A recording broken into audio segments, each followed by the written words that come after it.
যাদের নামাজ পড়ার সময় দুনিয়াবি চিন্তা মনে আসে বা নামাজে অমনোযোগী তৈরি হয়, তারা ভিডিওটি শেষ পর্যন্ত দেখার অনুরোধ রইল।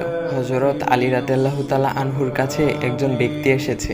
তখন লোকটা বলল, হুজুর, আমার নামাজে মন বসে না। নামাজে দাঁড়ালে আমার দুনিয়াবি নানা চিন্তা আসে। হুজুর, আমার এই নামাজ কি আল্লাহ তাআলা কবুল করবেন? তখন হযরত আলী রাদিয়াল্লাহু তাআলা আনহা বলেছেন, না, তোমার নামাজ কবুল হবে না।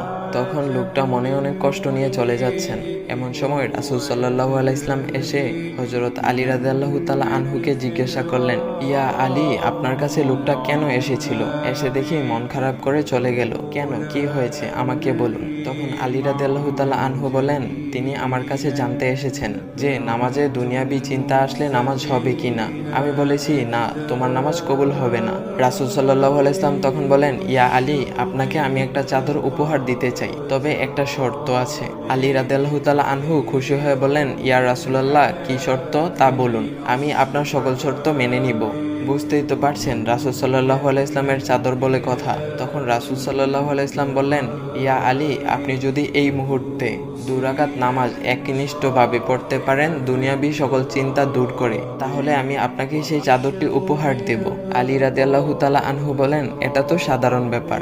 আলী রাদিয়াল্লাহু তাআলা আনহু তখন নামাজে দাঁড়িয়ে গেলেন আর তিনি নামাজ পড়তে শুরু করলেন।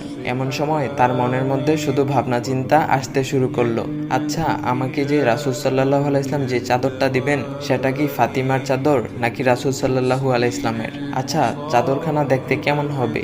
এই বিভিন্ন বিষয় নিয়ে ভাবতে লাগলেন। তিনি ভুলেই গেছেন যে দুনিয়াবি চিন্তা নামাজে আনতে রাসূল সাল্লাল্লাহু আলাইহি ওয়াসাল্লাম নিষেধ করেছেন। এর মধ্যে আলী রাদিয়াল্লাহু তাআলা আনহুর নামাজ পড়া শেষ। আলী রাদিয়াল্লাহু তাআলা নামাজ শেষ করে রাসূল সাল্লাল্লাহু আলাইহি ওয়াসাল্লামকে বলতেছেন, ইয়া রাসূলুল্লাহ, আমি আপনার শর্ত মেনেছি, এখন আমাকে চাদরখানা উপহার দেন। রাসূল সাল্লাল্লাহু আলাইহি ওয়াসাল্লাম বলেন, ইয়া আলী, আপনি কি একনিষ্ঠভাবে দুনিয়াবি চিন্তামুক্ত ছাড়া 2 রাকাত নামাজ পড়েছেন? তখন আলী রাদিয়াল্লাহু তাআলা আনহা মুচকি হেসে বললেন, না ইয়া রাসূলুল্লাহ, আমি আপনার চাদর নিয়ে অনেক কিছুই ভেবেছি।